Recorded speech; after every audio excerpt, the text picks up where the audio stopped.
So welcome back, everybody. This is Night Flight, and today Robert Neyland is my guest, and we are going to talk about the Sphinx and the secrets that she holds. And his website is freethelioness.com. And what that is all about, we will see in a little bit. So, Robert Neyland, welcome to Night Flight. Good day to you, Judith, and thank you for referring to the great Sphinx of Giza as she. I think that's a very important distinction because it is quite likely, and certainly my belief and the thrust of the research that we've been doing, that the great Sphinx was originally a female lioness who was transformed during the rule of Khafre about 2500 BC, was carved into a male figure, presumably resembling the king's face. So, again, thank you for referring to her as a she. Yeah, my personal impression always was, despite of the head that we see these days, I always got a female vibe from the statue. So to me, it was always a little bit odd that people thought this is, yeah, okay, it appears to be the head of a pharaoh, but the Sphinx to me was always female. Well, the Great Sphinx of Giza is probably one of the most enigmatic and mysterious artifacts from ancient civilization, and probably one of the greatest mysteries in all of the studies of ancient civilization. And there are many who maintain that the Great Sphinx is vastly older than we are told. Conventional Egyptology, of course, would tell us that the Sphinx was carved in its entirety in about 2500 BC by Khafre, possibly by Djedefre, who was his immediate successor. But that's pretty much the general story. It was carved all at one time, and that's it. And it was carved in the image of the king, and it was carved to radiate his glory, and has been an artifact that is a standard part of standard Egyptology ever since then. However, there is a rising tide of evidence that suggests that the Great Sphinx is actually far older, perhaps thousands and thousands of years older than what is typically associated with it. And so that's been kind of the thrust of the work that I have been involved in for the last 5 or 6 years, is really focusing on the Great Sphinx of Giza and its origins and its age. So what actually drew your attention to the ancient times, and that there might be something wrong with the story that we are being told? Well, I have to credit my original interest in this whole subject to the work of Dr. Robert Schoch.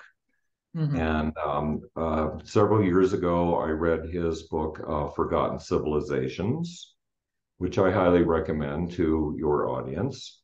But in that, he basically laid out a thesis for the Great Sphinx being a relic of perhaps even a prior cycle of civilization, and that it is obviously dramatically older than what we are told. The Sphinx looks like a pharaoh. So how can it be so old if it looks like a pharaoh? Well, one of the obvious things there is that it could be older than that because the head was recarved at some point. And I think one of the theses that he brought forward, that originally he and John Anthony West originally thought that that statue had been a lion or a god or a king prior to the time that it was recarved in Khafre's likeness. That was about 30 years ago that they proposed this. And since then, in 2017, we know that it was not a lion, but it was a lioness. And there's some things that come into play there that we'll discuss in just a moment. But and in 2019, we have come to learn that it was the lioness that head was carved into a lioness by Khafre or Djefri or one of those. But Robert Schoch's work was what originally got me interested in this subject of the fact that there may have been a prior cycle of civilization that perished at the end of the last ice age, the Younger Dryas, and that civilization basically rebooted. And it took several thousand years in order to do that. And what name may or may not have been associated with that prior cycle of civilization is a different story. We'll touch on that a little bit later. But that was what really attracted my attention to the notion of the Great Sphinx as perhaps being a signpost or a footprint of this prior cycle, and that it was in fact much older than what we were taught. And in fact, that statue was already ancient when the head was recarved in, let us say, 2500 BCE. There's two major problems with the Sphinx. The first one is that the head is too small. Mm-hmm. Everybody knows that. Everyone can see that. The head is dramatically too small for the body. The second major problem with the Great Sphinx of Giza is that how is it possible that the largest single freestanding statue on the planet from antiquity, the grandest and most glorious statue that had been carved to date, how is it possible that this is absolutely and completely without reference in the historical record anywhere in the Old Kingdom, and for over 1,000 years after it was supposedly created? 1,200 years to be exact. I mean, the first real reference to the Sphinx, if you will, appears on the Dream Stela, which was placed there by Thutmose IV, literally 1,200 years after the Sphinx was supposedly created. Those are two big problems with the Sphinx. Let me show you just a quick example of what I'm talking about as far as the head relative to the Sphinx. And this problem that the head is too small, that's bothered people forever and ever. In all of the years of the researching of the Sphinx, is you have this giant body of a recumbent creature, we presume a lion or a lioness, with this little bitty puny head that is on top of it. How can that be the way that it was originally carved? The Egyptians were known always for carving in proportional statues. This just doesn't seem right. When you look at it in the graphic form, I mean, it is so evident that that is a disproportionate head. That's probably the biggest clue that something is wrong with the Great Sphinx. There are a lot of opinions about this as to how that could be the case. Traditional Egyptology, led, I would say, mostly by Dr. Mark Lehner, who's in his seminal PhD thesis, argued that the lump of rock that the head was carved from limited the size of what the head could be. And so it was basically just a function of what the rock that was there, and that's all they had to work with. And so that's how the head ended up being the size that it is. Let's pause just for a moment for your audience to note the following. The Great Sphinx of Giza was not built. it was actually quarried out of the Mokatam formation, that the limestone formation that makes up the Giza Plateau. And that's why the Great Sphinx sits in what is called the Sphinx enclosure, because it was literally carved down out of the existing bedrock and carved into the bedrock itself. It wasn't built up with blocks, even though it's all surrounded by blocks now. Those are repairs that have happened for thousands of years, many, many different periods of repairs that have been done on the Great Sphinx. But originally, the Great Sphinx itself, it was literally quarried out of the bedrock of the Mokatam Formation. And the quarry blocks, interestingly enough, many of them were actually utilized to build the Sphinx Temple and the Valley Temple that lie immediately in front of the Great Sphinx. And that's its own interesting part of the discussion in terms of the geology of the rock that they see. And we'll see in just a little bit that the famous Thomas Eigner worked with Mark Lehner, and they actually went through and they identified specific blocks that are associated with the layers of the rock that were quarried out from the Sphinx. They can actually see, based on the fossil content and the sort of limestone that makes up the blocks, but they've been able to actually identify blocks that are actually used in the Valley Temple and the Sphinx Temple in front of them as being from the layers that were present that the Sphinx was carved from. So that the point that the Sphinx wasn't built, that it was sculpted out of the rock, I think is important to note, because that's where the geology comes into the whole question of the age and dating of the Sphinx. The problem is that there is no way to know what the size of the lump of rock was that they started with, or what they had to deal with, because it has all been carved away.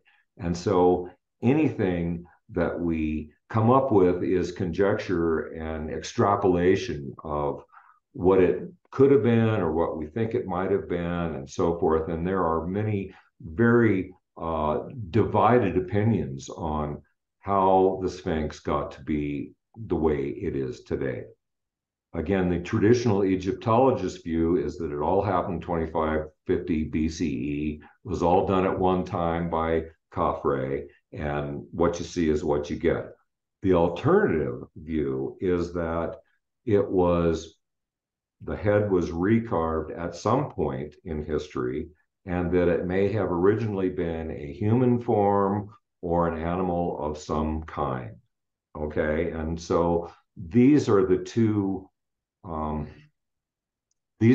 conflicting schools of thought, if you will, and it's very difficult to bridge this gap between these two opinions, because we really have no idea what was there, what kind of rock was there, how much rock was there, how much physical rock did the sculptors have to work with in creating whatever image it was that we see.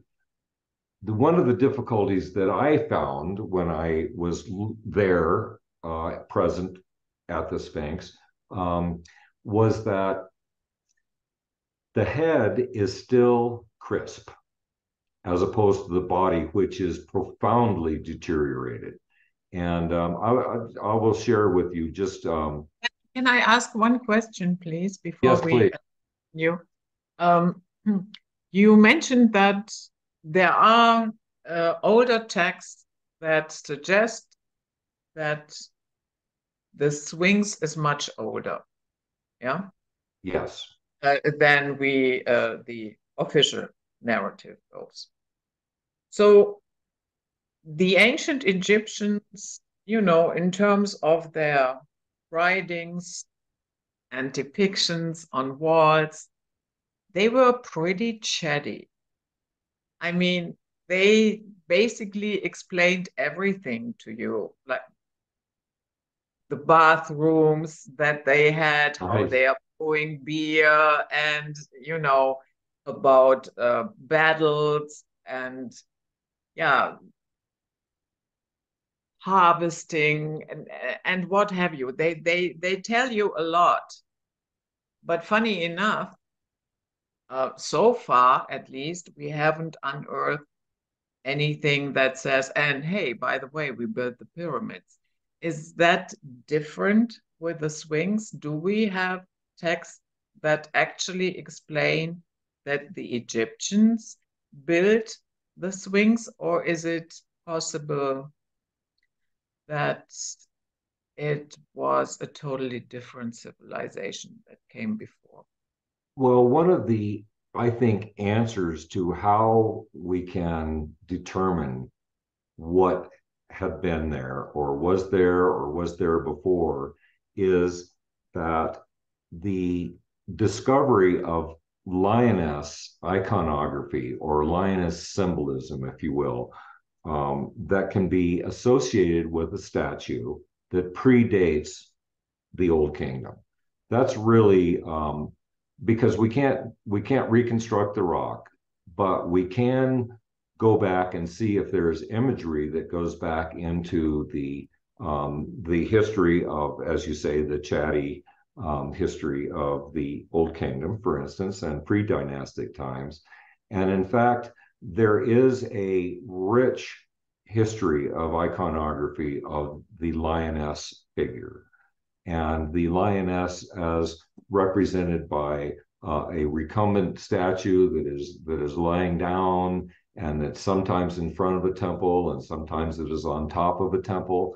And we see this iconography going all the way back through the first dynasty, all the way back to predating the dynastic times, which really this sort of falls off with the beginning of Egyptian writing. I mean, we see iconography that represents a lioness figure that goes all the way back literally to the beginnings of Egyptian writing.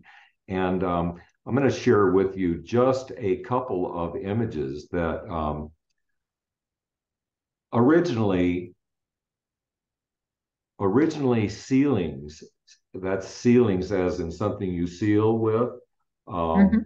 Sealings were used to stop like royal shipments of oils, essential oils, and things of value like that.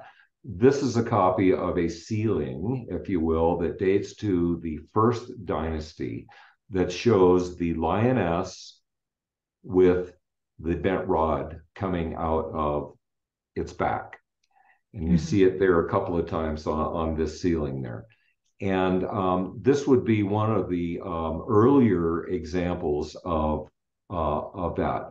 When we also see, for instance, this sealing here, this is also a first dynasty sealing where you see the lioness with a bent rod coming out of her back. This one, interestingly enough, very clearly shows two chisels over the head of this lioness icon. What is Again, the purpose of this rod coming out of her? well, that's interesting that you asked that, Judith. And let's talk about this just for a second. Um, Robert Schoch, Robert Bauval, and John Anthony West basically originally proposed that the Sphinx had originally been a male lion. And the association for that was that when this statue may have been carved originally, it faced east. They had postulated that it faced the constellation Leo. And during that period of time, which would have been low down on the horizon, and that this lion image faced directly towards Leo. And so that was sort of where the original association with the lion came along. It was Dr. Manu Safzadeh who I believe made the first real connection with interpreting interpreting the bent rod coming out of this lion figure that we see going all the way through iconography. And most importantly, it was noted as being on the statue of Hemiunu, which was found in 1912, actually by Hermann Juncker, one of the famous German Egyptologists. We'll be talking about him a little bit later. But he was the Grand Vizier, the master of works, the creator of arguably of the Great Pyramid for Khufu. He was his master scribe and master of works. Okay, on his statue that was in his mastaba was the symbol of the dual title that we see. Hang on here, I'll show you that dual title because that is going to be our lioness key. This was on right by the feet on his statue. And it was this bent rod symbol that was interpreted by Dr. Manu Saifzadeh, my collaborator, co-author, and colleague, in 2017 as being a key or an opener. And so this dual title was translated as the overseer of scribes to the king and master of the key to the lioness, the king's chief librarian and guardian of the royal archives of Mehit. So this is where the association was established in 2017, that this was actually the bent rod actually was a key or an opener. And that's what signaled, or at least demonstrated, that this statue, this image was not just a lioness. It wasn't a statue of a lioness. It was actually an artifact. It was a statue that had a purpose, if you will. It wasn't a real lioness. It was a statue, and that statue had an opener. And so that notion, once we locked into that, we were able to determine that there is a rich history of this icon that goes back through each dynasty, all the way back to literally to the beginnings of writing in the pre-dynastic times. So that's where the lioness with the bent rod coming out of her back, that's where that icon really became a part of the history, if you will, of titles for royals, not for royals, but for also the high administrative officials.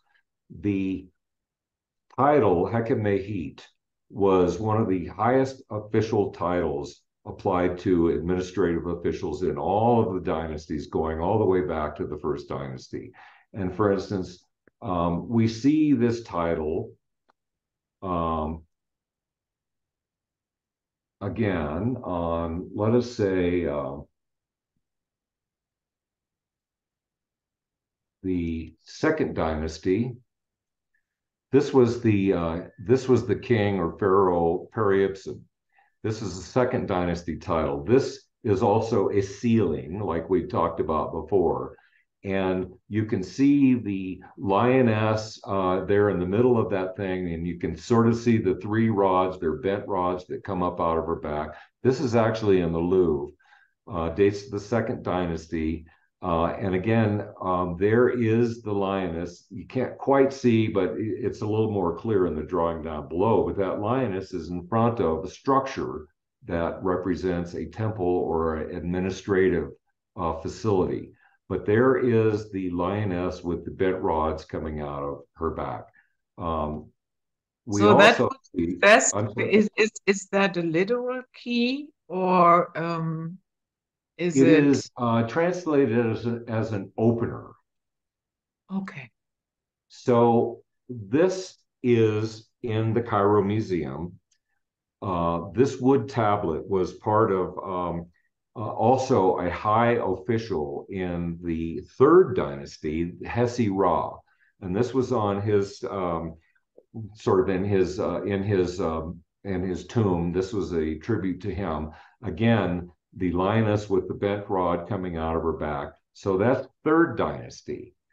And if we go to, this is the Stela of Wepenefret in the fourth dynasty. Once again, in the white box there, you can see the dual title of the opener the head scribe, the master of the lioness, and the key to the opener. And what we're really talking about, what the key is the opener to presumably would be the cavern or the chamber that is underneath the Great Sphinx. And we see reference to this. Again, I guess we would go back to, for instance, Edgar Cayce in 1932 had a prophecy that the Hall of Records was going to be located, or was located, underneath the paws of the Great Sphinx. He's certainly not the only one, and that's not the only historical reference to that, but we have been on the trail of that cavern beneath the Sphinx for some time. We'll discuss that in a little bit here, but that is one of the that's one of the theses that we're working on, in terms of, there has been a drilling there that Zahil Was and Mark Lehner conducted. They did several drilling spots around there. They did not drill in the area that was identified in the 1990s by Robert Schoch and Thomas Dobecki. They did a seismic refraction experiment all the way around the Sphinx, and they demonstrated what they proposed was anomaly A, which is a space that they identified via their seismic refractive study of being right underneath the left paw of the Sphinx, which they identified as anomaly A. That's what we're hoping to get the opportunity to drill again, to verify that there is such a chamber underneath the Sphinx. There are a lot of references to that in the hieroglyphic record, once one knows how and where to look for them. Yeah, so, I saw a short video clip where was, yeah, I would say a little bit, yeah, see here, nothing, it's all nonsense. Do you nothing think to see here? Yes. Yeah, is that he is a stopper of, yeah, let's say, investigating further? Is he in the position that he could deny you? Oh, absolutely. In fact, it is almost impossible to get any kind of a invasive research application in or around the Sphinx, or frankly, even into the Great Pyramids, but especially around the Sphinx.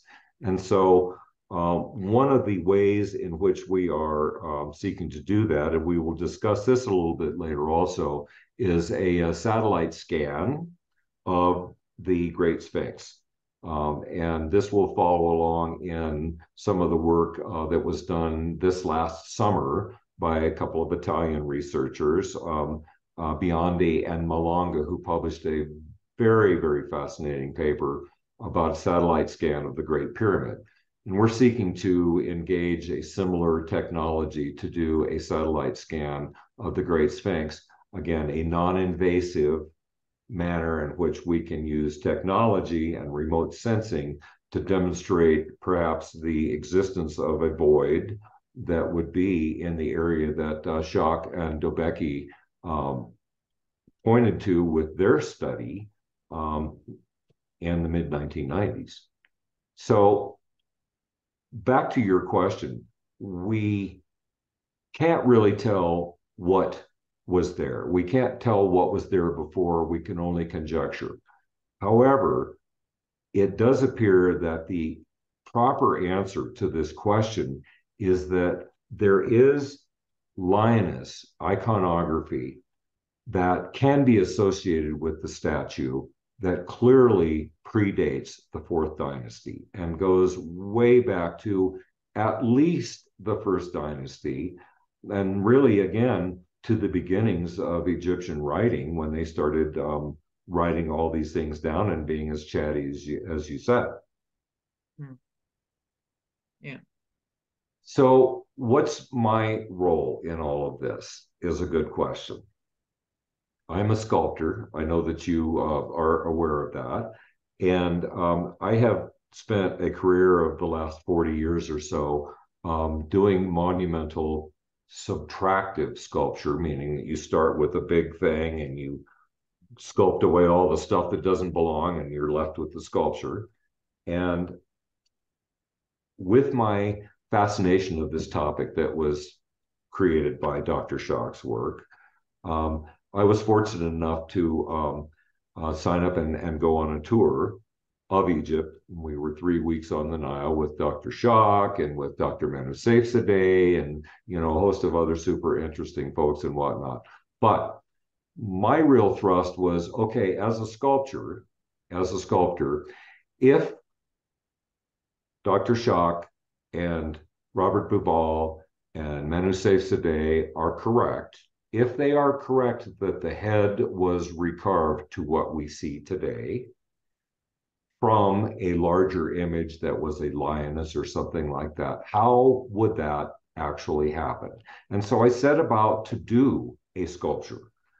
And so I did a more or less a scale sculpture of the Sphinx with the head, and then sought to see, could all of those things that we see as part of the Sphinx, could those have fit into a lioness head? That was really my goal as a sculptor, to try and do that, because since it's stone, you can't put it back on. So what you end up with has to have been able to have been derived from what was there as the original lump of stone. And it is not only what we see today, because what we see today is a considerably deteriorated version of the head that is missing many of the features that were present throughout history. And that would be, namely, the rest of the Nemes headdress, the royal headdress, which has these lappets that go down the chest, and it has a tail where it gathers in the back that would lie on the back of the Sphinx, and also the royal divine beard that is associated with that was there put on the Sphinx. That's no longer present except in pieces, some of which are in the Cairo Museum.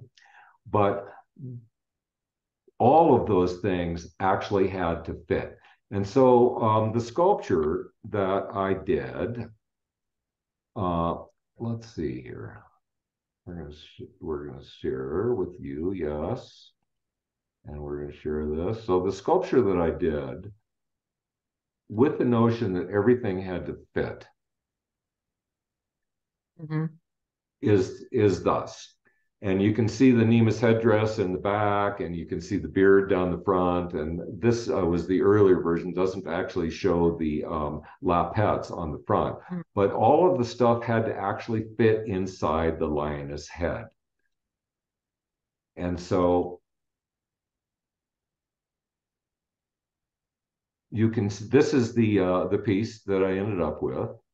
And the difference between the lioness head and the lion head is the lion head is vastly larger. And that was one of the difficulties that I originally had with the concept. And I know that Schock and Bubal and John Anthony West struggled with, was that the lion head was too big.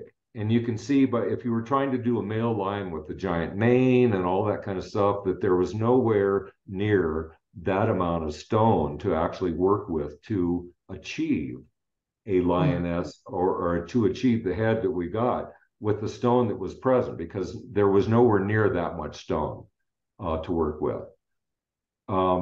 It is also, Robert Temple wrote quite extensively on the notion that it was Anubis, the jackal.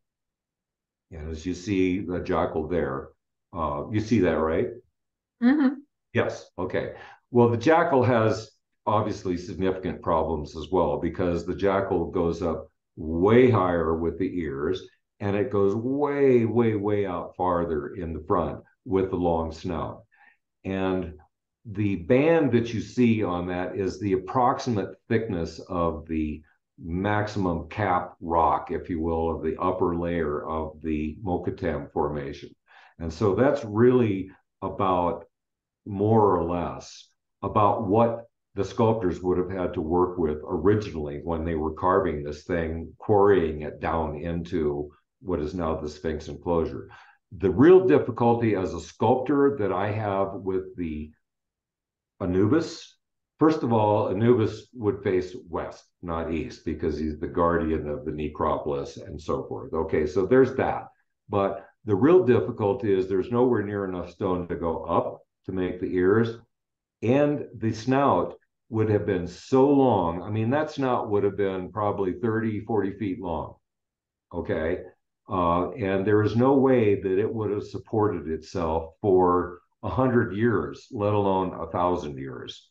That whole thing would have snapped the head off. There is just no way sculpturally that one would have been able to accomplish that. So all of those considerations went into this notion of how can you make a sculpture that you could actually derive what we see today from a lioness head without using too much more vertical rock, that and realistically be able to use what was probably there to derive a recarved head. So Mehit, let us say, because that's who we have associated her with. So this would be Mehit the lioness in toto. And I think that that is a viable way of showing how you could arrive at what exists from what would have likely been there and have something be consistent with the iconography that we associate with the lioness that we see basically throughout early dynastic history. So is that the Mehit that was the enforcer of Ra's law on Earth? Well, that was certainly one of her functions, but she was the patron goddess of the scribes and the archivists and of partially of the priesthood. She was the goddess, patron goddess of the keepers of the record, if you will, which makes a certain amount of sense if in fact she is guarding the archive that is underneath her paws, that being what we would presume possibly being the Hall of Records. So that's Mehit with her whole head on before she lost her head and became the Sphinx that we see today. The iconography that we see, again, going all the way back, very clearly demonstrates that there is a consistent and rich history for this lioness with the bent rod coming out of her back. By contrast, as you point out, there is no known reference, either in early dynastic times in history or up until 1,200 years after the Sphinx, there is no known reference to this statue that we call the Sphinx. That's a problem. I mean, it's a real difficulty with how you can, again, how can it be that such a statue was created and exists without any reference in the written history where they wrote about everything? Yeah. Yeah, that's really puzzling to me, because if you achieve something like the Sphinx or even the pyramids, you would think that you have a desire to tell others how you did it, how you pulled it off, because we would have trouble to build that. Indeed. Because they pulled out a lot of, it's not like they just chipped away at it. I mean, they pulled out giant blocks to make this, that they used somewhat in the construction of the pyramids, but largely in the construction of the two massive temples that are immediately in front of that. I think that Eigner and Lehner did some very, very interesting work about the, let's see here.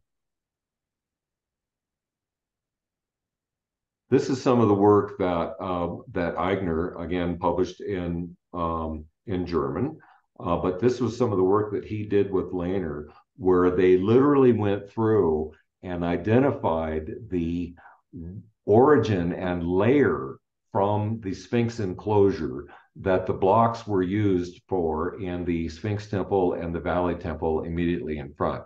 And they went through block by block, and you can see how they've color coded as to which layers that correspond to the layers that were quarried away around the Sphinx, where those blocks actually ended up being used in the Sphinx temple right in front of them.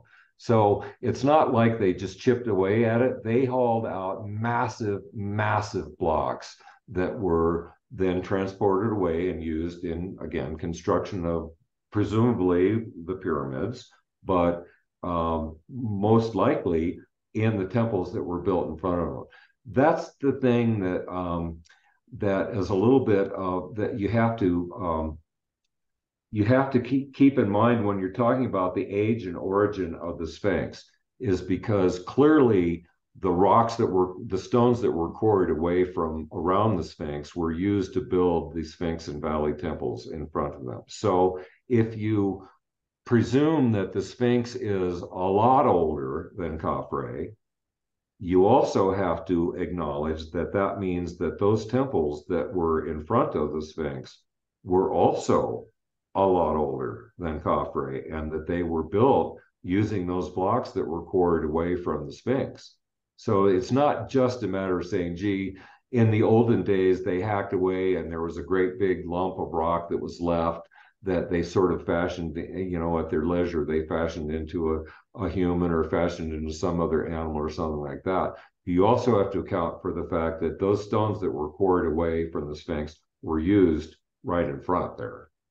So that's, again, part of the puzzle that you got to take into account. Yeah.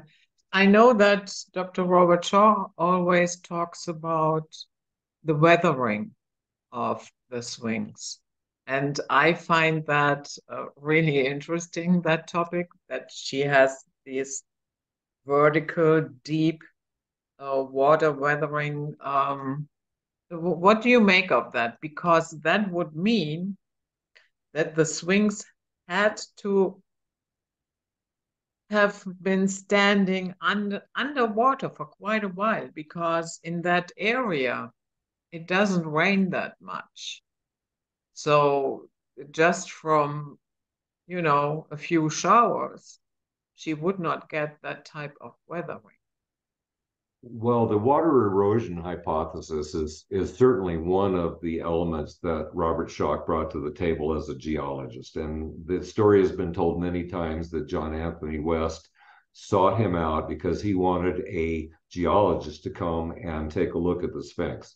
John Anthony West being probably one of the first to propose that the statue had been something else, and that it was much older, and that it was the erosion on the Sphinx itself was what triggered him to think that it was far older. And of course, there was such a thing as the African wet period, if you will, where it was far more humid. There were, forests around and all that sort of stuff, but that was more than 5,000 years before. And so the notion that the erosion witnessed on the body of the Sphinx by Robert Schoch was what led him to conclude that that must have dated from a period in time far earlier than dynastic times in Egypt and the desertification of the Sahara. And in fact, all the way back in Schoch's theory to essentially the periods around the end of the Younger Dryas, where the atmosphere was hypersaturated with moisture, be it from a strike of some kind or from a coronal mass ejection, which is Robert Schoch's primary thesis. and that hypersaturated the atmosphere, and it rained and rained and rained and rained, and it was those kinds of rains that the exposure to that over long periods of time that would have contributed to the erosion that he witnessed. That's that's still a controversial notion, but I would say that that is not the only thing that Dr. Schock hangs his hat on as being a indicator of the greater age of the Sphinx. And again, a lot of the work that he did with Thomas Dobecki, doing their seismic refraction work to sort of gauge the ages of the exposed limestone that is there. But that's one of the things that created difficulty for me in looking at the Sphinx, and that is that the head is considerably less deteriorated than the body, and that's a little bit difficult to contextualize, because when you look at the head of the Sphinx, you can still see, for instance, the lines on the headdress and the lines on the inside that are by the ears and so forth, that those lines are still quite crisp. And you can see in this picture also from the side, there's been a lot of repair work, of course, done to the Great Sphinx. Most of it was done in the 1920s, where they went in and they put a ton of concrete around the neck, and they concreted in, aspects of the head and the face and things like that. But you can still quite clearly see the original scribed lines of the Nemus headdress on there.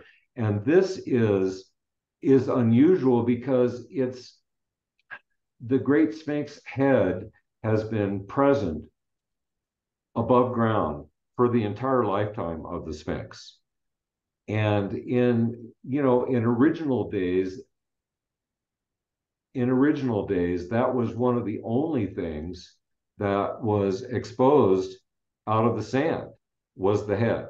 And yet you can still see very clear sculpting of the details of the headdress and on the face and all that sort of thing.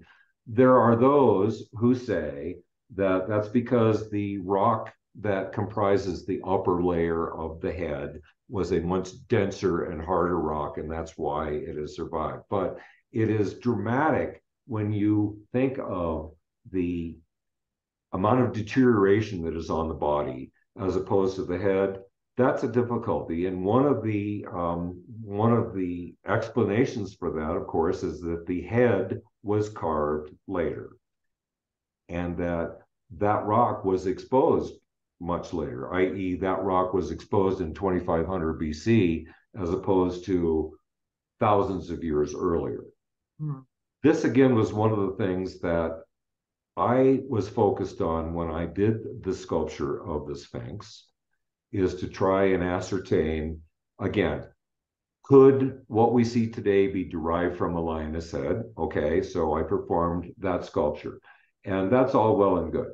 But when I actually did that sculpture of the Sphinx, I came across something quite striking.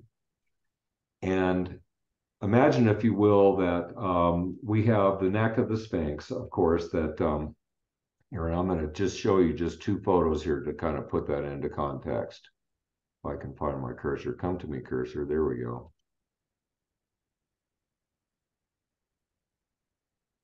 So the neck of the Sphinx, as you can see, which would have been the lioness neck that slopes down to the back. The neck has to be just so in order for what we see as the head to actually fit in there. When I was performing this sculpture, I went through the whole process of sculpting the head that we see, sculpting the lioness head. Then I hollowed the lioness head out, not unlike a chocolate truffle, if you will. And I sought to place that head on the back of the Sphinx such that it would fit the existing lioness head in there, or the existing Sphinx head in there. And so I fit it on there and put it into its spot where it had to go in order for everything to fit. And then I looked at one of the photos that I had online of the Great Sphinx, this is probably the only real photo that I saw that was a good aerial shot of the Sphinx. And that is this photo here taken in 2015. And Mhm. the striking and amazing thing about this photograph, I about fell out of my chair when I looked at this and saw it, is that on the back of the Sphinx, there is a remnant. There is a remnant layer there that you can see right behind the head. That's sort of a triangular area that is exactly the size, shape, and location of the lioness neck that I had just created with the clay sculpture that I had done. I about fell out of my chair when I saw that picture, Judith, because I thought my first thought was, of course, this is common knowledge that there is a remnant, that there is a mark of what's left on the back of the Sphinx. And I got in touch with Dr. Saif Sadeh Can and I you put pointed, your cursor on that because I can't. can you see that at all? Can you see just this little triangle along behind there?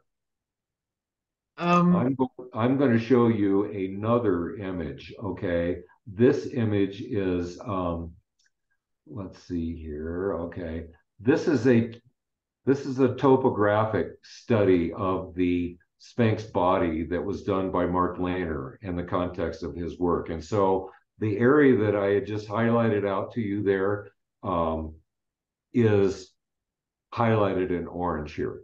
And okay. And then because yeah, then it was correct what I saw, but I thought this is not a correct. small. And that is bed 7A. The Mhm. Sphinx, as you can see, there's a bunch of different numbers on there. All of the layers of the Mokutam formation that made up the Sphinx have been numbered by Laugari and by Thomas Egner, who worked with Mark Lehner and in documenting the different layers and identifying them. But this bed 7A, that's the one that is typically associated as the boundary between the back body of the Sphinx and the neck of the Sphinx as we see it today. If you see it here, you can see that line quite clearly, right just above where that guy's head is that's standing there. That's where bed 6II and bed 7A begin. That's a very, very sharp boundary between, again, between the two layers of the Mokutam formation. So the point being that in doing the sculpture of the Sphinx to demonstrate whether or not everything could have fit is when I came across this stunning and striking evidence. I would maintain that there actually is a remnant of the former lioness neck that is still visible on the existing body of the Great Sphinx, even though it is deteriorated and eroded away. And the reason that you can still see that little mark there is because that stone underneath it was only exposed in 2500 BC, not 3000 BC or 10,000 BC or 5,000 BC or whatever. It's because that was exposed more recently when the neck was carved away that we still see that residual lump there. Mm. All the rest of the body had a many, many, many thousands of years head start on eroding away, just as you see it from the erosion patterns that we see all around the walls of the Sphinx enclosure and so forth, that Schoch, I believe, as articulately maintained, are evidence of a much greater moisture that was present in the past. Yeah. Yeah. So the other difficulty with the Sphinx is how come there's no reference to it in history? And I believe that the answer is the discovery of lioness iconography that can be associated with a statue that far predates the fourth dynasty. And what about that? What happened to the Sphinx, and why don't we see any reference to it? And is there reference to it that we haven't necessarily seen to date? And I think that's where I would like to bring up the concept of the divine braided royal beard. May I? Yeah, sure. Okay. Throughout Egyptian iconography that we see in the temples and in the tombs and all of that, there is one theme that is pretty clear, and that is the beard associated with the king and the pharaoh. And living kings always were depicted with a shortish, square beard. And whenever you see the pleated and braided and plaited curled beard that curves at the end there, like a scorpion's tail, let us say, that is always associated with either gods or with ascended god kings, meaning kings that have died, ascended to the sky, and become one with the gods, right? Mm-hmm. The royal braided curved beard is exclusively reserved for gods and ascended god kings. Mm-hmm. So do you have an image of that and the differences between let's take regular braided beard and let's take a quick peek at that. Okay, I'm going to find my cursor again. It keeps escaping from me here. Come to me, cursor. It has a mind of its own. Right. Okay. All right, there we are. So we're going to share you and you and you. And let's take a look at a couple of beards here. So Living King, square beard, Cairo Museum. Okay, very clearly the square beard.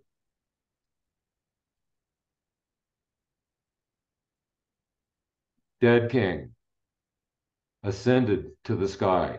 He has the plaited and braided, curved beard that clearly indicates that he has ascended. Okay, so what?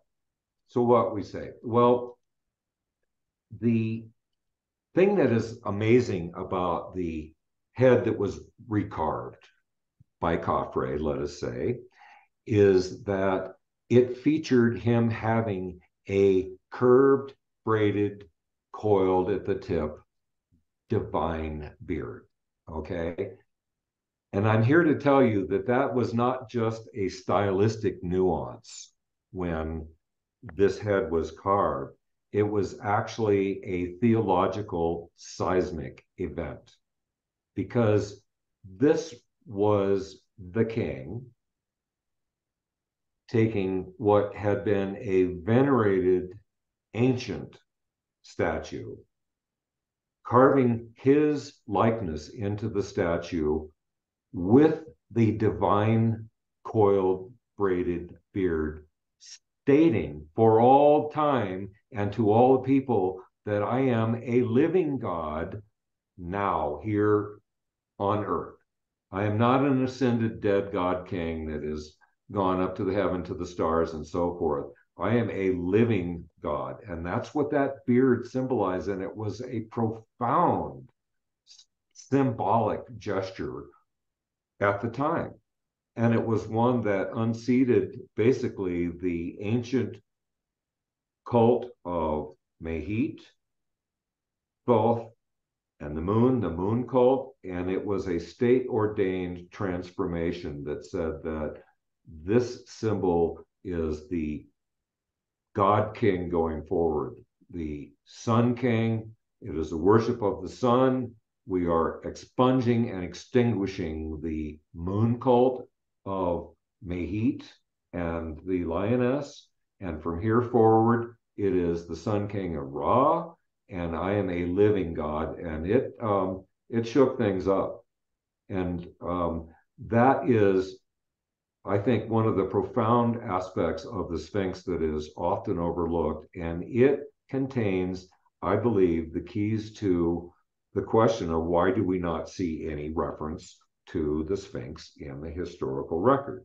And we'll talk about that because that was the subject of our research when we went back to Egypt of the pyramid texts in the tomb of Unas. This was the public hour. For full access of the entire interview, please join our Patreon community. Thank you.